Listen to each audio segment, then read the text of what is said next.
भुनक्तु सह वीर्यं करवावहै तेजस्विनावधीतमस्तु मा विद्विषावहै। ओम शांति शांति शांति। ओम सभी को सादर नमस्ते। आज हम जो है ईशोपनिषद पर चर्चा करेंगे।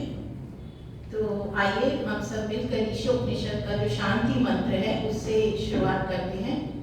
आप लोगों को जो मैंने पन्ने दिए हैं उसमें सबसे ऊपर शांति मंत्र है, हम एक साथ बोलेंगे। ओम पूर्णमदः पूर्णमिदं पूर्णात् पूर्णमुदच्यते पूर्णस्य पूर्णमादाय पूर्णमेवावशिष्यते।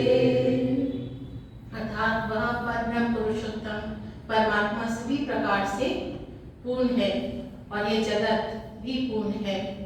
पूर्ण ही परमात्मा से उन्होंने ये जगत उत्पन्न किया है और पूर्ण में से निकाल देने पर भी पूर्ण ही बचता है। तो उपनिषद का अर्थ क्या होता है, आगे बढ़ने से पूर्व हम पहले एक बार यह समझने का प्रयास करेंगे। उपनिषद जो है उप धन नि धन शब्द इन तीन पदों से मिलकर बना है। अर्थात समीप, किसके समीप? ईश्वर ब्रह्म के समीप। नि मतलब निश्चित रूप से कि मैंने संकल्प किया है, निश्चय किया है, और शत मीन्स प्राप्त होना। तो ऐसी विद्या जिसके द्वारा हम निश्चित रूप से ईश्वर को प्राप्त होते हैं उन्हें उपनिषद कहते हैं। 11 प्रमुख उपनिषद माने गए हैं। वैसे तो 108 उपनिषद और हजारों में उपनिषदों की संख्या जाती है, परंतु 11 मुख्य उपनिषद हैं जिन्हें ऋषिवर ने भी मान्यता दी है। और इनमें ईशावास्य उपनिषद जो है वो एक छोटा उपनिषद है। मांडुक्य उपनिषद के बाद वही एक छोटा उपनिषद है जिसमें टोटल 18 मंत्र हैं। और इसे मंत्रोपनिषद भी कहते हैं क्योंकि यह यजुर्वेद की कांड शाखा का 40वां अध्याय है। ऐसे तो ज्यादातर उपनिषद जो है अपने में स्वतंत्र ग्रंथ नहीं है। जो वेद होते हैं उनके ग्रंथ, उनको समझाने के लिए आरण्यक और ब्राह्मण ग्रंथ होते हैं। तो ज्यादातर उपनिषद जो हैं वो ब्राह्मण ग्रंथ या आरण्यक के ग्रंथों का भाग होते हैं। लेकिन ये जो ईशोपनिषद है ये वेद का सीधा यजुर्वेद का 40वां अध्याय है। कुछ मंत्रों में, कुछ पदों में फेरबदल है। और वेद में इसके ऋषि हैं दीर्घतमा और देवता है आत्मा। तो ये आत्म विद्या को ही सिखाता हुआ उपनिषद है। आगे बढ़ने से पहले हम कुछ चीजों को समझना चाहिए हमें अक्सर ज्ञान, कर्म और उपासना के बीच में लड़ाई झगड़ा चलता रहता है। कुछ लोग कहते हैं ईश्वर जो है वो ज्ञान से मिलेगा, कुछ कहते हैं कर्म ही करो, कर्म से ईश्वर की प्राप्ति होगी, और कुछ भक्ति उपासना के अलावा और कोई रास्ता नहीं है। तो इसको बहुत समझना बहुत जरूरी है कि क्या रास्ता है ईश्वर को प्राप्त करने का। तो अब क्या हम ज्ञान और कर्म को लेते हैं, तो क्या हम ज्ञान के बिना कोई कर्म कर सकते हैं? जैसे कि हमें मान लीजिए रोटी बनाना है, तो हमें रोटी बनाने का कर्म अगर करना है तो उसके लिए हमें ज्ञान होना चाहिए कि रोटी कैसे बनाते हैं, कि आटा लेते हैं, उसे गूंथते हैं, उसको लोई बनाते हैं, उसको बेलते हैं, सेकते हैं, तो रोटी बनती है। तो जब तक हमें ज्ञान नहीं होगा तब तक हम कोई कर्म नहीं कर सकते हैं। अब इसका उल्टा लीजिए, क्या हम कोई भी ज्ञान कर्म के बिना अर्जित कर सकते हैं? क्या पढ़ना लिखना कर्म किए बिना कर सकते हैं? नहीं कर सकते। आपको अगर ध्यान लगा के, ईश्वर का ध्यान लगा के भी अगर वेद मंत्र ऋषियों को ध्यान में आ गए, वो दृष्टा बने, तो उसके लिए उन्होंने ध्यान लगाया। तो कर्म तो हर जगह करें, तो कर्म के बिना हम ज्ञान भी अर्जित नहीं कर सकते। तो ज्ञान का ये कर्म का महत्व हुआ। तो कर्म और ज्ञान ऐसे जुड़े होते हैं। जब तक हमें पहली बार किसी ने रोटी बनाने का कर्म नहीं किया तो ज्ञान नहीं आया कि रोटी कैसे बनती है। अब उपासना पर आते हैं। उपासना अर्थात ईश्वर की भक्ति करना, उसको बोल सकते हैं ध्यान लगाना। पूजा पाठ को भी अगर हम उपासना में लें तो क्या ये सारे कार्य कर्म किए बिना हो सकते हैं? उपासना भक्ति हम कर्म के बिना कर सकते हैं?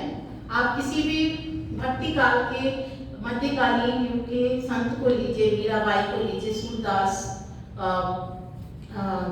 तुलसीदास, ये सब एपिटोम ऑफ भक्ति कहलाते हैं। पर क्या उन्होंने कर्म नहीं किया?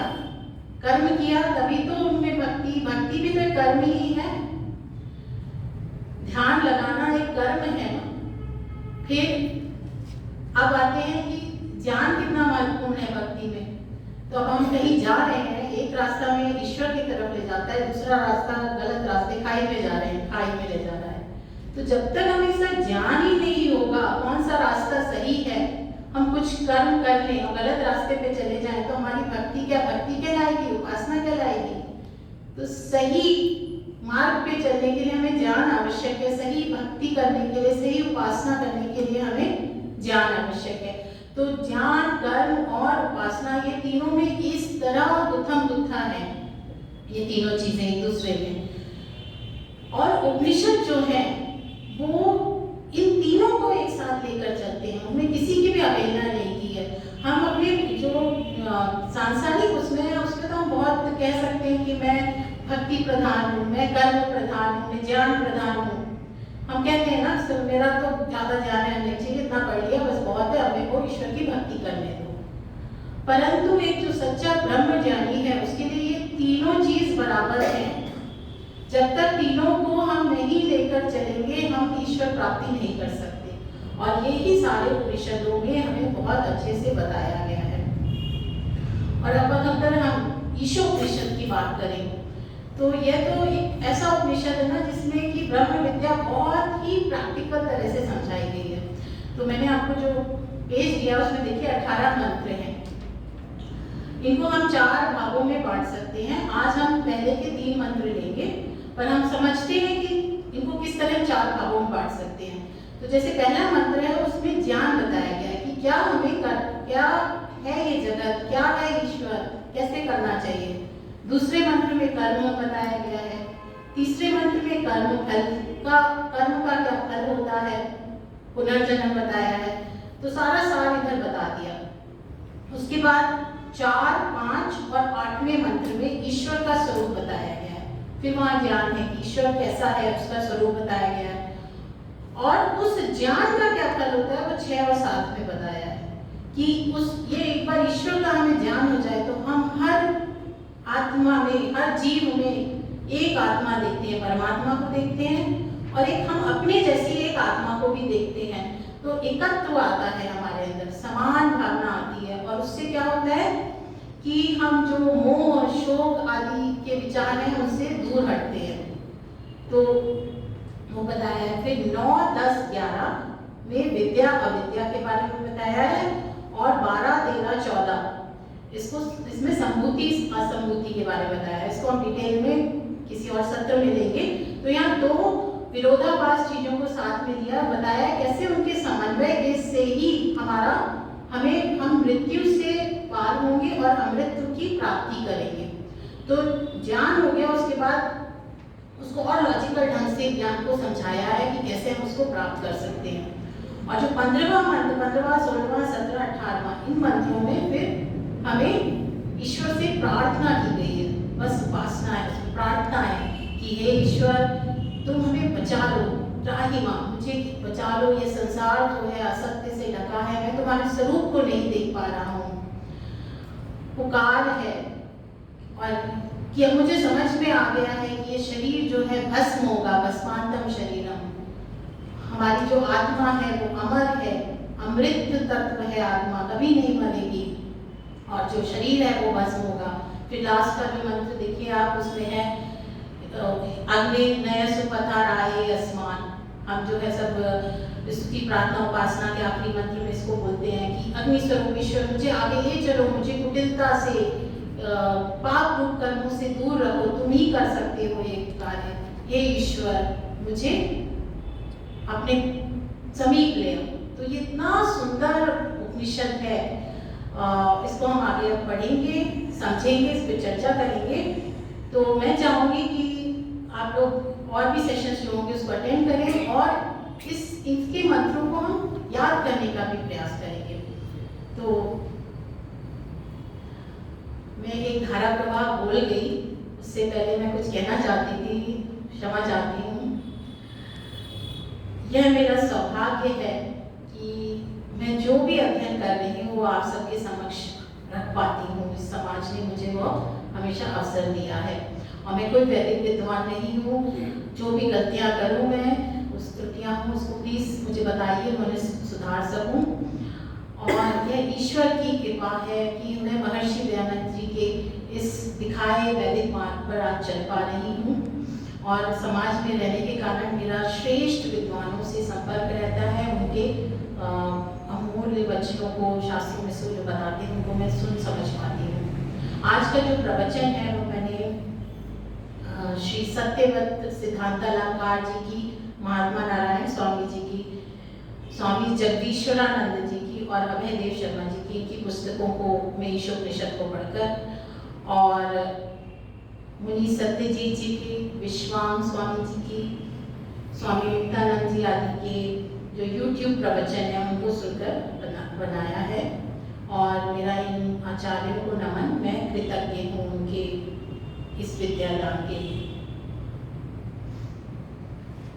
तो आइए हम सबसे पहले जो पहला मंत्र है उसको मैं 4 बार में तोड़ के पढ़ूंगी, आप मेरे साथ साथ बोलिए उसे। ईशावास्यमिदं सर्वं, ईशावास्यमिदं सर्वं, यत् किंच जगत्यां जगत्, यत् किंच जगत्यां जगत्, तेन त्यक्तेन भुञ्जीथा, तेन त्यक्तेन भुञ्जीथा, मा गृधा कस्य स्वेद्धनं, मा गृधा कस्य स्वेद्धनं। प्रिंट आउट में थोड़ा सा मिस्टेक्स हैं, अब एक साथ बोलते हैं इसको फिर से। ईशावास्यमिदं सर्वं, यत् किंच जगत्यां जगत्, तेन त्यक्तेन भुञ्जीथा, मा गृधा कस्य स्वेद्धनं। इसके एक पदों को हम समझने का प्रयास करें। पहला पद है ईशा अर्थात ईश्वर से, वास्यम बसा हुआ, बसाने योग या बसने योग्य, ये इदम यह सब, सर्वम सब, ईशा से बसा हुआ यह सब, यत् किंच जगत्याम जगत, यत् किंच जो कुछ, जगत्याम जगत गतिशील जगत है, तेन त्यक्तेन भुञ्जीता, तेन उसको, उस कारण से, त्यक्तेन त्याग पूर्वक या ईश्वर द्वारा त्याग किए हुए इस जगत को, भुञ्जीता होकर, माँ, माँ अर्थात नहीं, गृधा लालच करो, लालसा करो, कस्य स्वेद्धनम, कस्य किसका, और या फिर ईश्वर का यह धन है। तो मंत्र कहता है कि यह जो पूरा संसार है ईश्वर से ढका हुआ है, उसका ईश्वर का वास है संसार में। जो कुछ हमें यह संसार, गतिमान संसार दिख रहा है, उसको त्याग पूर्वक भोगो, लालच मत करो। यह धन किसका है, अर्थात ईश्वर का है। अब इसमें हम कुछ शब्दों को लेते हैं, समझने का प्रयास करते हैं। देखिए संस्कृत कितनी सुंदर भाषा है और उसमें भाषा में ही अर्थ छिपा है। अगर हम जगत शब्द को लें, इसमें 2 बार आया है जगत्याम जगत। जगत्याम में सप्तमी विभक्ति है, तो जगत में कैसा जगत है वो? जगत जगत है। जगत जगत जो है गम धातु से बना है। संस्कृत में धातु होते हैं, गम मीन्स चलना, तो गम धातु से बना। जा मीन्स उत्पन्न होना, जैसे हम कहते हैं जलज। जलज क्या है? जो जल में उत्पन्न हो, जैसे कमल। वैसे जगत क्या है? जो गति से उत्पन्न होता है वो जगत है। यहाँ गति दिख रही है ना हमें हर जगह, हर चीज मूव हो रही है। सूर्य, चंद्र, पृथ्वी, अणु भी मूव हो रहा है। हम भी आ जा रहे हैं, शरीर आते हैं जाते हैं, हम भी उस शरीर के साथ आते हैं जाते हैं। पूरा जो जगत है वो गतिमान है। तो क्या संकेत दिया? यहाँ पे दूसरा शब्द यूज कर सकते थे ना ऋषि लोग, विश्व यूज कर सकते थे। मतलब मुझे पता नहीं पद्य की जो मात्रा की क्या उसके कारण भी यूज हुआ होगा जगत, परंतु विश्व क्यों नहीं यूज किया, जगत क्यों यूज किया? क्योंकि क्या दर्शाना चाह रहे हैं? ये कैसा जगत है? चलायमान जगत है, गतिमान जगत है, परिवर्तनशील जगत है। कंटिन्यूअसली उसमें प्रवाह से चीजें चले जा रही हैं, लोग आ रहे हैं जा रहे हैं, हम पैदा हो रहे हैं मर रहे हैं। और वो कैसा उस जगत में ईशा का वास्य है। ईशा, अब ईशा शब्द क्यों लिया? कोई और शब्द ईश्वर के लिए क्यों नहीं ले लिया? बहुत सारे शब्द है, परमात्मा ले लेते, प्रभु ले लेते, कुछ भी ले सकते थे। ईशा मतलब होता है स्वामी, तो ऐश्वर्य है उसमें, स्वामित्व है। ये संसार का स्वामी कौन है? ईश्वर है। ईश्वर ने इस संसार को धारण कर रखा है, उसी ने संसार को गति दी है, वही गति देता है। तो ये जो कुछ हमें गतिमान दिख रहा है उसका स्वामी कौन है? उसमें कौन अणु अणु में बसा है? ईश्वर बसा है। तेन त्यक्तेन गुंजिता, उस ईश्वर ने, यह उसके 2 अर्थ आते हैं। उस तेन त्यक्तेन, जो उस ईश्वर ने यह जगत हमारे लिए छोड़ दिया है, त्याग दिया है, उसे भोगो, गुंजिता भोगो। एक दूसरा अर्थ आता है कि इस संसार को त्याग पूर्वक भोगो। अब यहाँ 2 विरोधाभास बातें चली गई आ गई है कि भोगना भी है और त्याग पूर्वक भी भोगना है। तो हम बाद में समझेंगे कैसे ये विरोधाभास नहीं है। तो कैसे हमें भोगना है संसार को? त्याग पूर्वक। माँ गृधा, नहीं गृधा लालच करो, लोभ करो। कस्य सुई धनम, कस्य किसका धन है। कह शब्द जो है हम प्रश्नवाचक भी है किसका, और कह जो है सुख के अर्थ में भी आता है, तो सुखकारी का अर्थ ये सारा धन है। ईश्वर कैसा है? हमें सुख प्रदायक है। हम कहते हैं ना कस्मै देवाय हविषा विधेम, उस ईश्वर को हम अपनी हविषा अर्पित करते हैं। ऐसे एक हमने जो वो ये न रुद्रा पृथ्वी येन दौरुग्रा पृथ्वी चंद्रणा येन स्वस्तवितम येन नाकः, है ना, उसमें नाकः आता है। नाकः, कह भी सुख कारक, आ प्लस का बन जाएगा अकः, मतलब जो सुख कारक नहीं है। फिर नाकः, नाकः मतलब जो सुख कारक है। तो वहां देखिए अर्थ में क्या लिखा है? जो मोक्ष प्रदान करता है। जो हिंदी अर्थ जब हम पढ़ते हैं उसमें मोक्ष प्रदान करता है। तो ये किसका धन है? ये सारा कुछ उस ईश्वर, मोक्ष प्रदान करने वाले, मुक्ति प्रदान करने वाले उस ईश्वर का ये सब धन है।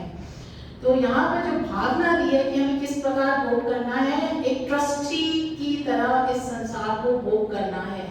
आप सब समाज में आए हैं, अभी आप लोग किस तरह समाज को भोग कर रहे हैं?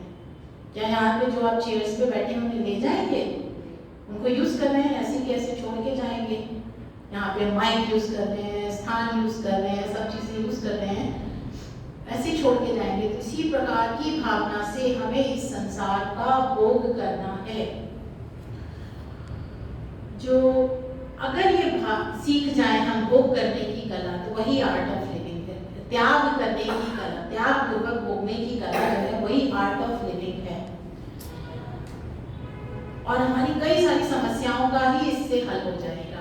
कि अगर देखिए आज जो पर्यावरण की प्रदूषण की समस्या है उसका क्या कारण है? कि हमें ग्रीडीनेस आ गई ना, गृधा दृष्टि है, हम लोभी हैं। तो हमने जो है नेचर का शोषण कर डाला है, प्रकृति को शोषित कर डाला है, पूरा एक्सप्लॉइट कर दिया है कि यहाँ खान में से कोयला निकालो, इधर से पानी निकालो, इधर से ये कर लो, पहाड़ों को ऐसा कर दो, तो क्या प्रकृति रिटेलिएट कर रही है। यही अगर हम त्यागपूर्वक उसका भोग करें तो हम बहुत अच्छे से रह सकते हैं। तो यह इसका एक प्रैक्टिकल उदाहरण है, क्योंकि हमारे अंदर ग्रीड, कंज्यूमरिज्म, संचय करने की अति आवश्यकता, ये सब बढ़ गई है। दूसरा, भोग से क्या नुकसान होता है अगर हम हमारे अंदर लोभ की प्रवृत्ति के साथ भोग है, त्याग की प्रवृत्ति के साथ नहीं, तो भोग से आसक्ति बढ़ती है। हमें बार बार जो है उस जो भी वस्तु का हम भोग करते हैं उससे जो सुख प्राप्त होता है, हमारी उससे आसक्ति बढ़ती है, बार बार वो सुख प्राप्त करना चाहते हैं, और हर बार तो सुख मिलता नहीं है, फिर दुख मिलने लगता है, तो हमारे अंदर द्वेष आता है। तो इसी राग द्वेष का ये ना एक साइकिल चलने लगता है। और देखा जाए तो यही साइकिल तो एक जगत है कि हमारे अंदर हम जगत किससे बना है, राग द्वेष से तो बना हुआ है। अगर हमारे अंदर से राग द्वेष आ जाए तो हमारे लिए जगत खत्म ना, हमें मुक्ति मिल जाएगी, हमारा जगत तो रहेगा नहीं। ये जो साइकिल है, गति है, वही तो मतलब हमने फिजिकल गति समझी जगत की, अब ये एक और लेवल पे गति है ना कि हमारे अंदर का जो राग द्वेष है वही तो हमारा जगत है। तो अगर हम त्याग पूर्वक भोगना सीख जाए तो वह हमको मुक्ति प्राप्त हो जाएगी। हम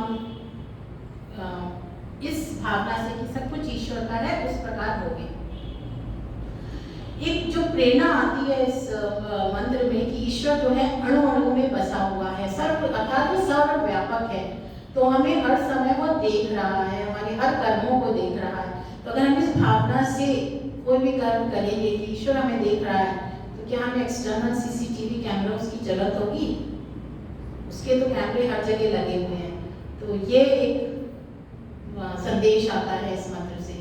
दूसरा कि जो ये संसार है गतिमान है, चलायमान है, परिवर्तनशील है, अर्थात वो नष्ट होगा, उत्पन्न होगा। और ईश्वर कैसा है? वह अपरिवर्तनशील है, वह जो है पूर्ण है, जबकि संसार एक तरह से अपूर्णता है, उसमें प्रवाह में पूर्णता है, लेकिन वैसे वो अपूर्ण है संसार। तो जो ईश्वर क्यों स्वामी है संसार का? क्योंकि वही जो है कोई अपरिवर्तनशील चीज ही परिवर्तनशील का नियंत्रण कर सकती है, इसलिए वो हमारा नियामक है। कोई पूर्ण चीज ही अपूर्ण चीज का नियंत्रण कर सकती है। तो इस दृष्टि से जो रिलेशनशिप है ईश्वर की वो जगत के साथ क्या है, वो उसका स्वामी है। अब हमें त्याग पूर्वक भोग की क्या परिभाषा हो सकती है कि हम कहें कि हम कैसे समझें कि हम त्याग पूर्वक भोग कर रहे हैं? तो एक आचार्य लोग की जो मैं पुस्तकें पढ़ रही थी उसमें एक बहुत अच्छी बात लिखी थी कि ईश्वर ऐसे भोग करो संसार का जैसे ईश्वर का प्रसाद है।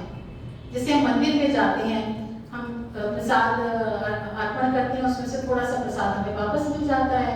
हम उस थोड़े से प्रसाद को कितनी प्रसन्नता के साथ, कितनी अच्छी भावना के साथ मिल बांट कर उसका उपयोग करते हैं। तो कैसे होना चाहिए वो भोग? वो 3 प्रकार से हमें करना है, हित भोग, रित भोग, मित भोग। हित भोग मतलब हितकारी वस्तु का भोग करें, हानिकारक वस्तु का ना भोग करें। तो जैसे बोला कि ईश्वर ने संसार हमारे भोगने के लिए छोड़ा है, जो चीज हमारे लिए छोड़ी है हम उसका भोग करें। ईश्वर ने मांस हमारे लिए नहीं छोड़ा है, हमको उसका भोग नहीं करना है। हमारे लिए जो छोड़ा है उसका हम भोग करें, हित भोग। रित भोग अर्थात सच्चाई से, ईमानदारी से कमा कर भोग करें, चोरी से, बेईमानी से भोग ना करें। तीसरा है मित भोग, नपा तुला, अमित खूब सारा भोग ना करें, ग्रीडीनेस के साथ ना करें, नपा तुला भोग करें। तो जो प्रसाद के साथ भावना जुड़ी होती है उस भावना से ही इस संसार का हम भोग करें। अब ये जो शब्द है गिद्ध, इस पे आते हैं। तो गिद्ध पक्षी से ही यह शब्द है, उससे ही उस पक्षी का नाम पड़ा है। गृध्र दृष्टि होती है। गृध्र दृष्टि क्या होती है कि जब हमें अपने धन के लिए जो हमारी दृष्टि होती है, संचय कर ले, पास में रख ले, कंजूसी की दृष्टि, उसे कंजूस दृष्टि जो होती है उसे गिद्ध दृष्टि कहते हैं। और दूसरे के धन के लिए जो हमारी दृष्टि होती है, लोभ की दृष्टि, उसे भी गिद्ध दृष्टि कहते हैं। तो यह विचार, यह दृष्टि हमारे अंदर नहीं होनी चाहिए। और यह दृष्टि केवल फिजिकल वस्तुओं में नहीं, यह दृष्टि हमारे विचारों में भी नहीं होनी चाहिए कि मेरा ही विचार सही है। हमारी भावनाओं में नहीं होनी चाहिए, ना हमें सेल्फिश नहीं बनना चाहिए, नार्सिसिस्ट नहीं बनना चाहिए। और हमारे ज्ञान की दृष्टि से भी हमारी ये दृष्टि नहीं होनी चाहिए कि मैं अपना ज्ञान तो किसी को नहीं बांटूंगा। या फिर लोग आजकल ज्ञान की चोरी करते हैं, लोग करते हैं कि प्लेगरिज्म होता है, किसी की पुस्तक में से को उठा लिया, लिख दिया और अपना बता दिया। तो इन तीनों दृष्टि से हमें गिद्ध दृष्टि नहीं रखनी है। और यह गिद्ध दृष्टि ही कारण था कि महाभारत का युद्ध हुआ। दुर्योधन के अंदर क्या दृष्टि थी कि मैं सुई के नोक के बराबर भी जमीन नहीं दूंगा। इस तरह का उसके अंदर दृष्टि थी, कंजूसी और लोभ की। और लोभ ही हमारी सारी वासनाओं का कारण होता है। लोभ के कारण ही काम, क्रोध, मोह, ईर्ष्या, ये सारी भावनाएं हमारे अंदर उत्पन्न होती हैं। तो अगर हम ये गिद्ध दृष्टि हटाकर त्याग पूर्वक भोगेंगे तो हमारा जरूर उद्धार होगा। और हम ये कहें हम ना भोगे तो ये तो पॉसिबल नहीं है ना। हम संसार में आए हैं तो क्यों आए हैं? भोगने ही तो आए हैं। ये शरीर भोग के लिए तो मिला है। जो भी हमारे पास्ट कर्म थे हमें भोग के लिए मिला है। बस हमारा एडवांटेज ये है कि हम मनुष्य जन्म में हैं तो हम कर्म करने के लिए स्वतंत्र हैं। जो पशु पक्षी हैं, कुत्ते बिल्ली का, ये लोग कर्म करने में स्वतंत्र नहीं है, पूर्णतः भोग योनि है। हम भोग और कर्म योनि दोनों हैं। तो भोग के बिना तो हो ही नहीं सकता, काम चल ही नहीं सकता ना। कई लोग हैं हम सन्यासी बन जाते हैं, भोग नहीं करेंगे। तो भोग तो आपको करना ही है, चाहे वो सुख हो चाहे दुख हो, गर्मी सर्दी, द्वंद्व कंटिन्यूसली हमारे सामने आते हैं ना। घर में गृहस्थी में आप काम करते हो, आज क्या सब्जी बना रही, यही तो अंदाज आता है। तो विचार तो हमेशा ही करना ही पड़ता है। तो हमें संसार में क्रियाशील रहना पड़ेगा, भोग करना ही पड़ेगा इस संसार का। उसको हम कितना त्यागपूर्वक भोग कर सकें, अपना यह प्रोग्रेस हमें कंटिन्यूसली देखते रहना चाहिए। तो भोग एक नेगेटिव वर्ड नहीं है। ये तो जब तक शरीर है हमें भोग रहे हैं, भोग ही रहे हैं, तो अपने भोगों को काट रहे हैं।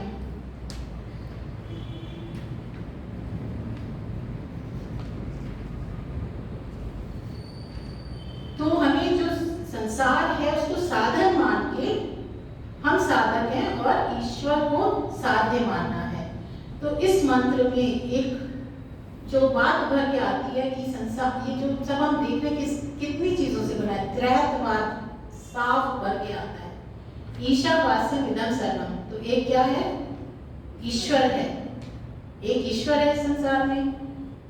यत् किंच जगत्याम जगत, ये जो कुछ जगत है, तो क्या है? दूसरी चीज जगत है। और क्या आदेश दिया जा रहा है?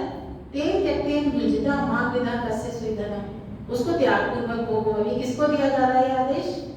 आत्मा को दिया जा रहा है। तो तीन चीजें हैं ना, ईश्वर, जगत और आत्मा, जीवात्मा।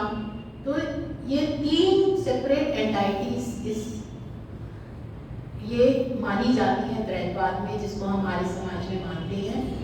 यह क्लियर इस मंत्र से सामने आती है। स्वामी जी का मैं जो उन्होंने यजुर्वेद का इसका भावार्थ किया है वो मैं आपके सामने पढ़ती हूँ। बहुत ही सुंदर भावार्थ है। जो मनुष्य ईश्वर से डरते हैं कि वह हमको सदा सब ओर से देखता है, यह जगत ईश्वर से व्याप्त है और सर्वत्र विद्यमान है ईश्वर। इस प्रकार व्यापक अंतर्यामी परमात्मा का निश्चय करके अन्याय से किसी का कुछ भी द्रव्य न ग्रहण करना, ये धर्मात्मा लोक में सुख पाते हैं और परलोक में भी मुक्ति रूप सुख को प्राप्त करके सदा आनंद में रहते हैं। तो अगर हम ईश्वर की सत्ता को हर जगह मान लें, सर्वव्यापक मान लें और इस भावना से हम कार्य करें तो हम जो है अत्यंत सुख की प्राप्ति करेंगे। अब हम दूसरे मंत्र पर आते हैं। आइए हम 4 चरणों में से बोलेंगे, फिर एक साथ बोलेंगे। कुर्वन्यवेह कर्माणि, कुर्वन्यवेह कर्माणि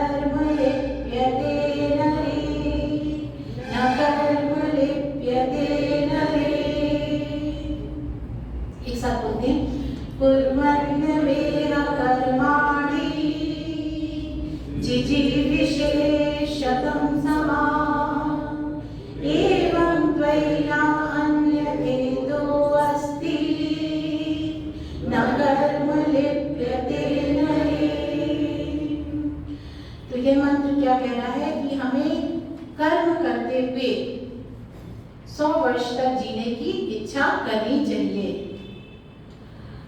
और इस प्रकार जो इच्छा करता है और उस मनुष्य में, उस नर में कर्म नहीं लिप्त होते हैं, और इसके अलावा तुम्हारे पास कोई और रास्ता ही नहीं है। अर्थात हम सोचे भोग नहीं करेंगे, कोई कर्म नहीं करते चलो, तो नहीं, ऐसा नहीं है। हमें कर्म तो करना पड़ेगा, उसके अलावा कोई भी रास्ता नहीं है। और हमें कर्म करते हुए 100 वर्ष तक, पूर्ण आयु तक कर्म करते रहें, ऐसी इच्छा करनी चाहिए। तो अब हम इस मंत्र में कर्म का क्या अर्थ है, नर का क्या अर्थ है, इन सब बातों को समझेंगे। इसमें लास्ट में जो पद आया है नरे, नर में, अब यहाँ नरे क्यों आया है? हम सब मनुष्य हैं, पुरुष शब्द भी ले सकते थे, कोई भी और शब्द दिया जा सकता था। तो नर का अर्थ होता है ना रमते विषय इति नरे, जो विषयों में रमण नहीं करता है, जिसमें कोई चीज लिप्त नहीं होती है, वो नर है। दूसरा नए धातु से अगर देखें तो इसका अर्थ होता है नृ धातु से, कि नए मतलब ले चलना, नर जो आगे बढ़ता है, ले चलता है। तो यहाँ बात हो रही है कि हमें कर्म करना है। आगे समझेंगे हम किस प्रकार का कर्म करना है। कि उपनिषदकार कहते हैं कि जीवन का एक ऐसा मार्ग भी है कि हम कर्म करें और उसका लेप भी ना हो, क्योंकि जो लेप है उसी से तो सुख दुख होता है। यह जो मंत्र है ना, इसी की पूरी व्याख्या गीता में की गई है, अगर आप देखें तो जो सुख दुख होता है वो लेप के कारण होता है। तो एक मार्ग ऐसा है जहाँ की हमारे अंदर लेप नहीं होगा कर्म का, जब हम निष्काम भाव से कर्म करेंगे। और ये तब कब समझ में आएगा हमें कि निष्काम भाव से कर्म करें? जब हमें समझ में आ जाएगा मेरा तो कुछ है ही नहीं, सब कुछ ईश्वर का है, उसी ने दिया है, तो हम निष्काम भाव से कर पाएंगे। जब हम मेरा समझते तभी तो हम निष्काम भाव से नहीं कर सकते हैं। तो नरे शब्द जो है, जिसके अंदर कोई भी कर्म या विषय लिप्त नहीं होते हैं, तो हम सबको क्या बनना है? नर बनना है। पुरुष शब्द क्यों नहीं लिया? पुरुष मतलब होता है कि जिसमें पुरुष वो है जिस, ये शरीर मेरा, मैं इस पुरी में रहती हूँ, शरीर के पुरी में, इसलिए मैं पुरुष हूँ। तो यहाँ पुरुष शब्द नहीं लिया है। क्यों लिया है नर? क्योंकि एक्सप्लेन करना चाह रहे हैं कि तुम नर बनना है, तुम्हें बिना लिप्त हुए निष्काम भाव से कर्म करना है। अब हम कैसे पहचानेंगे कि हम निष्काम भाव से कर्म कर रहे हैं? हम 3 कारणों से कर्म करते हैं, ज्यादातर जो सकाम कर्म करते हैं। हमारे अंदर उत्तरेषणा होती है, जिसे हम सेंसुअल डिजायर्स कह सकते हैं, उनकी वजह से हम कोई कर्म करते हैं। इंद्रियों की डिजायर्स, आपकी सेक्स ड्राइव, ये सब जो होती है उत्तरेषणा। वित्तेषणा, धन कमाने के लिए, संपत्ति कमाने के लिए हम जो कर्म करते हैं। और लोकेषणा, नाम सम्मान के लिए जो कर्म करते हैं। हम कोई भी कर्म इन 3 चीजों के लिए अगर सकाम रूप से कर रहे हैं तो करते हैं। कर्म हम फिर भी करेंगे, धन तो कमाएंगे, दुनिया में चलानी है, संतान उत्पत्ति भी करेंगे, भोजन भी करेंगे, स्वादिष्ट भोजन भी करेंगे, लोग हम मान सम्मान के लिए नहीं, लेकिन हम ज्ञान बांटने, दूसरी सब चीजों के लिए सारे कर्म करेंगे। लेकिन ये सब भावनाएं हमारे अंदर से हट जाएं तो वह सकाम कर्म ही निष्काम कर्म हो जाएगा। तो आप अगर देखें तो कोई भी जब आप कर्म कर रहे हैं कि क्या हमारे अंदर ये तीनों भावनाएं आ रही है। स्वामी जगदीश्वर जी का जब मैं पढ़ रही थी, उसमें उन्होंने एक बात बहुत अच्छी लिखी कि कैसे पहचाने कि हम सकाम कर्म कर रहे हैं कि निष्काम। तो उन्होंने बोला पहले हम स्वार्थ से शुरुआत करें कि इसमें मेरा कितना स्वार्थ है, हम क्या निस्वार्थ भाव से कर्म कर रहे हैं। तो उन्होंने कहा जैसे हम बच्चों का लालन पालन करते हैं, तो हमारे अंदर अगर ये भावना है कि बड़े होकर ये हमारी देखभाल करेंगे, तो ये भावना जो है स्वार्थ की भावना है, ये सकाम भावना है, निष्काम नहीं है। हम बच्चों का लालन पालन करें क्योंकि हमें राष्ट्र को, इस जगत को, इस दुनिया को एक अच्छा नागरिक देना है, जो आगे इस ह्यूमन बींग्स को चला सके, वो एक अच्छा मनुष्य बने। इस तरह से, इस भावना से अगर हम लालन पालन कर रहे हैं तो वो निष्काम भावना है। तो हम अपने दैनिक चर्या में जितने भी कर्म करें, हम देखें कि हम किस भावना से उसको कर रहे हैं। और हम फिर कह सकते हैं कि भैया अगर हम चाहें तो कर्म ना करें, तो क्या ऐसा संभव है कि हम कर्म ना करें? कर्म तो हमें करना ही पड़ेगा, हर क्षण हमें कर्म करते हैं। गीता में भगवान कृष्ण जिसे सब ईश्वर मानते हैं वो भी कहते हैं कि मैं भी हर क्षण कर्म करता हूँ, और ये तो पूरी दुनिया चल रही है, ईश्वर ही तो चला रहा है, तो ईश्वर भी उस दृष्टि से हर क्षण कर्म कर रहा है, तो हम कर्म किए बिना तो हम रह ही नहीं सकते हैं। और तो कर्म दो प्रकार के हुए, अच्छे कर्म और बुरे कर्म।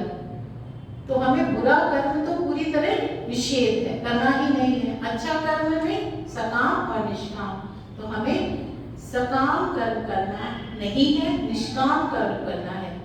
और अगर हम इस तरह की भावना से निष्काम कर्म करेंगे, त्याग की भावना से करेंगे, तो हम 100 वर्ष तक जिएंगे भी। वो आगे के मंत्र में हमें बहुत अच्छे से समझ में आएगा, जहाँ बताया गया कि इस भावना से लोग जो काम नहीं करते हैं उनकी क्या गति होती है। तो मंत्र को एक बार फिर देखने समझने का प्रयास कीजिए कि कर्म करते हुए 100 वर्ष तक जीने की इच्छा करो, इसके अलावा तुम्हारे पास कोई और रास्ता ही नहीं है, कर्म तो करना ही है। और जो कर्म है वो नर में, अगर आप नर हो तो आप में लिप्त नहीं होगा, अर्थात अगर हम निष्काम कर्म करेंगे तो हम नर बनेंगे और हमें कोई भी कर्म लिप्त नहीं होगा। स्वामी जी का बहुत ही सुंदर इसका भावार्थ है। मनुष्य आलस्य को छोड़कर सब देखने हारे न्यायाधीश परमात्मा और योग द्वारा उसकी आज्ञा को मानकर शुभ कर्मों को करता हुआ अशुभ कर्मों को छोड़ते हुए ब्रह्मचर्य का सेवन, विद्या और अच्छी शिक्षा को पाकर उपस्थ इंद्रियों को रोकने से अपने पराक्रम को बढ़ाता है और अल्प मृत्यु को हटाए, युक्त आहार विहार से 100 वर्ष की आयु को प्राप्त हो। तो 100 वर्ष की आयु हमें कैसे प्राप्त होगी? अगर हम ये सब करेंगे जो स्वामी जी ने बताया है इसमें। और जैसे जैसे मनुष्य सुकर्मों में चेष्टा करता है, वैसे वैसे पाप कर्म से बुद्धि निवृत्त होती है, उसकी विद्या अवस्था अर्थात आयु और सुशीलता बढ़ती है। तो बहुत ही सुंदर इसका अर्थ है। अब आइए हम आखिरी मंत्र पढ़ सकते हैं। तो हमें 6 बातें हमने समझी पहले 2 मंत्रों में कि ईश्वर जो है सब जगह सर्वव्यापक है, अणु अणु में उसकी सत्ता बसी हुई है, ऐसा हमें समझना चाहिए। संसार के पदार्थों का त्याग पूर्वक भोग करना चाहिए, लोभ लालच नहीं करना चाहिए, प्रतिदिन ये विचार करना चाहिए धन किसका है, ईश्वर का है, मैं तो केवल ट्रस्टी हूँ, वह स्वामी है। निरंतर कर्म करते हुए 100 वर्ष तक जीने की, पूर्ण आयु जीने की हम इच्छा करनी चाहिए और स्वार्थ भाव से ऊपर कर आसक्ति रहित होकर नर बनकर निष्काम कर्म करना चाहिए। यह 6 बातें हमारी आत्मोन्नति की बातें हैं। अब अगर हम इसके विपरीत चलें तो क्या होगा? तो वो हमें आखिरी, ये तीसरा मंत्र जो आज का आखिरी मंत्र है उसमें बताया गया है। आइए हम इसको बोलते हैं।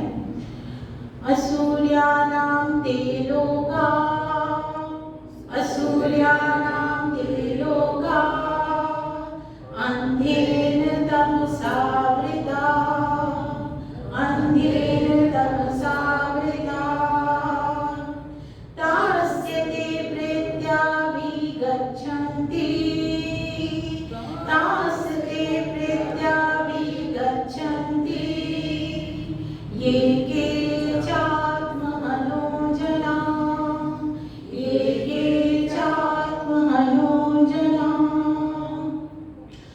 बोलते हैं।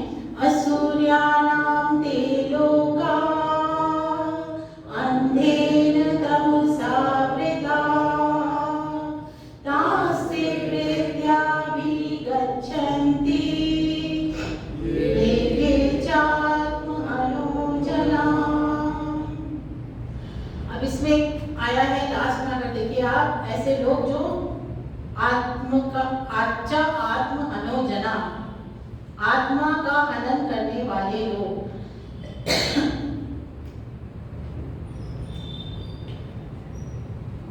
तो वे वैसे लोग कहाँ जाते हैं? मरकर, प्रेत्यापि, प्रेत मतलब मरकर, वे लोग कहाँ जाते हैं? अंधेर तमसावृता, अंधेरे अंधकार से ढके हुए, असूर्या नाम ते लोग, जो असूर्य लोग हैं, नाम के लोग हैं, उन लोगों में जाते हैं। अब इसको विस्तार से समझने का प्रयास करेंगे कि हमने अभी तक समझा कि हमें कर्म कैसे करने चाहिए। तो कर्म त्यागपूर्वक करने चाहिए, निष्काम करने चाहिए। अब हम योग दर्शन की दृष्टि से समझें कि अगर हम योग में जो यम बताए गए हमें 5 यम हैं, अहिंसा, सत्य, अस्तेय, ब्रह्मचर्य और अपरिग्रह, ये 5 चीजें बताई गई यम में। अगर हम इस तरह अपने कर्म करते हैं, इनका लालन पालन करते हुए, तो हम जो है एक्चुअली त्याग मार्ग पर चल रहे हैं। अगर हम इसका उल्टा देखें कि हम हिंसा से कर्म कर रहे हैं, असत्य का से कर्म कर रहे हैं, चोरी से कर्म कर रहे हैं, अब्रह्मचर्य, ब्रह्मचर्य का पालन नहीं कर रहे हैं, परिग्रह कर रहे हैं, संचय कर रहे हैं, तो ये सबको कहा गया आत्मा का हनन कर रहे हैं हम। क्या? क्योंकि ये हम भोग रहे हैं। इसमें आपके अंदर हिंसा की भावना कब आएगी? जब आप भोगना चाहेंगे। चोरी की भावना कब आएगी? जब आप भोगना चाहेंगे। ब्रह्मचर्य का आप कब त्याग कर देंगे? जब आप भोगना चाहेंगे। झूठ कब बोलेंगे? जब आप भोगना चाहेंगे। संचय कब करेंगे? परिग्रह कब करेंगे? जब भोगना चाहेंगे। तो ये 5 बातें यम की जो बताई गई हैं, इनका अगर हम पालन नहीं करते हैं तो हम भोग वृत्ति से कार्य कर रहे हैं, और अगर हम पालन कर पा रहे हैं तो हम त्याग वृत्ति से पालन कर रहे हैं। तो एक और पैरामीटर हमें मिल गया, हमने बात की थी पुत्रेषणा, धनेषणा और लोकेषणा पे। अब एक पैरामीटर और क्या मिला कि हम ये 5 चीजों का अगर पालन कर रहे हैं तो हम त्याग मार्ग पर चल रहे हैं, और नहीं कर रहे हैं तो भोग मार्ग पर चल रहे हैं। तो इसका सीधा सीधा इस मन का जो अगर हम पालन नहीं कर रहे हैं तो हम आत्मा की हत्या कर रहे हैं। आज हम आत्महत्या पर शब्द रूढ़िवादक हो गया है कि आत्महत्या कर ली, किसी ने बोलते हैं ना, तो हम कहते हैं कि इस शरीर की जो स्वयं हत्या कर लेता है, उसको शरीर को मार देता है, उसको हम आत्महत्या करते हैं। परंतु यहाँ जो आत्महनन शब्द आया है, इसका अर्थ है कि हम किस तरह आत्मा को अधोगति पे ले जा रहे हैं, गलत कार्य भावनाएं गलत ला रहे हैं, तो हम नीचे की ओर जा रहे हैं। तो इस तरह के जो लोग हैं वो एक आत्महनन का और जो बात आती है कि हमें ये भावना नहीं रहती है कि आत्मा जो है शाश्वत है। हम इस शरीर को ही सब कुछ समझ लेते हैं, तो भी हम आत्मा का हनन कर रहे हैं। हम विस्मृत हो जाते हैं कि हम आत्मा है, हम शरीर नहीं है। ये जब विस्मृति आ जाती है हमारे अंदर, तो वो भी एक आत्महनन है। तो ऐसे लोग जो हैं वो मरकर कहाँ जाते हैं?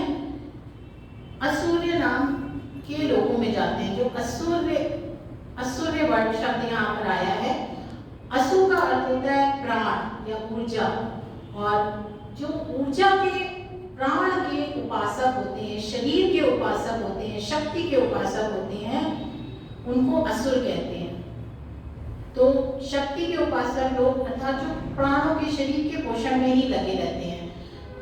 शक्ति किस तरह की हुई? धन की, पदवी की, बल की, है ना, ये शक्तियां हैं हमारी भौतिक शक्तियां जो हैं, जो इनका उपासना करते हैं उन्हें असुर कहते हैं।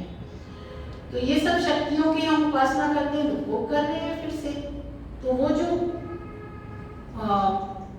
एक असुर का और अर्थ एक जगह मिला कि असुर का अर्थ है बादल, और जो नाम है, नाम वैसे प्रसिद्धि के लिए आता है कि इनका बहुत नाम है, इनकी बहुत प्रसिद्धि है, पर नाम को वहाँ पर जल लिया गया है। तो उदक जल, तो जल से भरा हुआ बादल, तो वो भी कैसा होता है? अंधकार से भरा होता है ना, काले रंग का होता है। तो ऐसा जो, और समुद्र से जल ऊपर जाता है, मेघ बनता है, फिर नीचे आता है। तो यह एक साइकिल चलता है, समुद्र से जल ऊपर जाना, नीचे आना, ऊपर नीचे, ऊपर नीचे। तो जो आत्महनन करते हैं उन लोगों की गति भी कैसी होती है? ऐसे ऊपर नीचे विभिन्न योनियों में गति होती रहती है, हम लोग की ऐसे चलते रहती है। तो और ये सारे लोग कैसे हैं? अंधकार से, तम से भरे हुए, गहरे अंधकार से भरे हुए लोग हैं, आवृत हैं। तो हम समझ सकते हैं कि हम क्या बात करें। अगर योनियों की दृष्टि से देखें तो इसमें जो भोग योनियां, पशु पक्षी की योनि और कीड़े मकोड़े, ये सब जो योनियां हैं उनको हम कहेंगे कि अंधकार से भरे हुए लोग हैं। क्या हम बनना चाहेंगे वो? क्या हम चाहते हैं कि हम उन लोगों में जाएं? तो हम तो नहीं चाहते हैं ना। एक पढ़ रही थी, बहुत सुंदर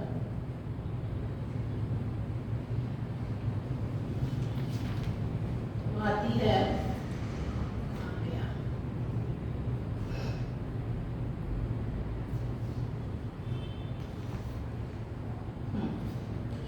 कि कोई बहुत परेशान हो गया जब इस दुनिया से, तो हम कहते हैं ना कि बस बहुत हो गया, तो अब तो घबरा कर कहते हैं कि मर जाएंगे, घर मरकर भी चैन ना मिला तो किधर जाएंगे, है ना। तो मरकर भी हमें चैन नहीं मिलना है, ये सोचना कि हमें और गंदी योनियां मिल जाएंगी, तो हमें कभी हतोत्साहित नहीं होना है। तो अगर जीवन काल में देखें तो जीवन में भी हम असुर योनियों में रहते हैं। अगर हम दुखी हैं, आनंद से रहित हैं, निरुत्साहित हैं, परेशान हैं अपने दुखों से, तो वो एक हमारे लिए उसी समय नरक की योनि है। और अगर हम खुश हैं, उत्साहित हैं, कुछ करने की इच्छा है, तो वो हमारे लिए स्वर्ग में जाने वाली योनि है। तो हमें अब करना क्या है कि इन सब योनियों से बचने के लिए हम लौट फिर के उसी में आते हैं कि त्याग पूर्वक बोलना है। कि क्या हो, एक और उर्दू का बहुत अच्छा शेर है, खुद ही को कर इतना बुलंद कि हर तकदीर से पहले खुदा खुद बंदे से पूछे कि बता तेरी रजा क्या है। अब लोग कहते हैं इस्लाम में मानते नहीं हैं पुनर्जन्म को, परंतु यहाँ पे आया कि हर तकदीर से पहले खुदा खुद बंदे से पूछे। हर तकदीर क्या हुई कि तकदीर क्या है, कौन से जन्म लेंगे हम। तो हमारे अंदर इतना आत्मविश्वास, इतनी शक्ति हो, इतना कर्तव्य परायणता हो कि ईश्वर खुद ही हमें कहे कि तुम तो मनुष्य से देव योनि में जाने के योग्य हो, अधोगति में हम नहीं जाएंगे। और गीता में कहा गया है कि आत्मा का जो उद्धार है वो स्वयं आत्मा ही कर सकती है। तो हमें अपने को इतनी अंदर अपने आत्मशक्ति लानी है कि हम उसका, अपनी आत्मा का उद्धार कर सकें। तो इस तीन उसमें अगर हम देखें तो जो वैदिक सिद्धांत है इन तीन मंत्रों में, वो भी बहुत स्पष्ट रूप से बता दिया गया है कि हम क्या मानते हैं। तीन सत्ताएं हैं, ईश्वर की सत्ता, जगत की सत्ता और ये हम आत्माओं की सत्ता। तो तीन सत्ताएं हैं, त्रैतवाद है। फिर तीसरे मंत्र में अगर आप देखें तो कर्म फल सिद्धांत बताया है और पुनर्जन्म बताया है। तो ये तीनों ही सिद्धांत पे ही तो हमारा वैदिक धर्म पूरा उसी ने तो धारण कर रखा है हमारे वैदिक धर्म को। तो ये तीनों बातें इस तीन मंत्रों में बता दी गई हैं। तो आशा करती हूँ कि आप लोगों को यह मेरा जो चर्चा है वो पसंद आई होगी। एक कविता मैंने पढ़ी थी, उसको आप लोगों के सामने समूह रखना चाहूंगी, जो मुझे बहुत अच्छी लगी थी। तुझे सुख मिलेगा सम्मान से नहीं, तुझे सुख मिलेगा परमात्मा से। तू अर्थ से नहीं परमार्थ से सुख पाएगा। अर्थ से तू परमार्थ की यात्रा कर। तू खोज अपने को, मृग भटक रहा है वन वन में, नाभि में कस्तूरी है। तू खोज स्वयं को, तू ना रहे अनजान, तू खोज स्वयं को, तुझे मिलेगा ज्ञान। अर्थ से तू परमार्थ की यात्रा कर, अर्थ से तू परमार्थ की यात्रा कर। तो हम सबको उपनिषदों का जरूर अध्ययन करना चाहिए, बार बार करिए। मैं लिंक्स भेज दूंगी कि मैंने किन यूट्यूब चैनल्स को, किन आचार्य लोगों को सुना है, पुस्तकों के नाम भी भेज दूंगी। मैं ये इस चर्चा से मैं केवल ये प्रेरणा देना चाहती हूँ कि हम इस मार्ग में सब साथ बढ़े और हम संकल्प लें कि हम जो है कुछ ना कुछ अध्ययन जरूर करें, इससे हमारा आत्म विकास होगा। बहुत बहुत आप सबका धन्यवाद। आपने